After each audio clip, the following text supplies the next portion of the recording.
Yun mga paps, magandang araw sa inyo mga paps. Magre-rock lang tayo mga paps dun sa nangyari dun sa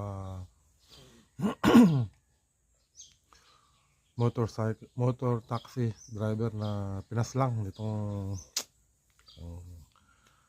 nakakapang ano talaga. Talagang pag nakita mo yung video talaga yung nangyari dun sa rider, talagang mapapamura ka talaga.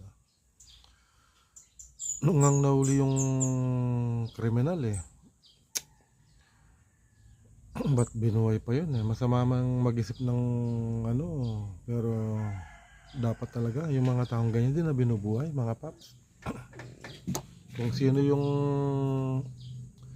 lumalaban ng parehas, sila yung nadidisgrasya. Ang dami ng nangyaring ganyan mga paps, hindi lang yan. Kaya delikado yung ano talaga, yung panggabi. Kaya payo ko lang sa mga motor taxi rider, mga paps, dobleng ingat. Talagang delikado talaga pag gabi. Kasi pag gabi talaga yung halos nakagising yung mga halang mga bituka talaga.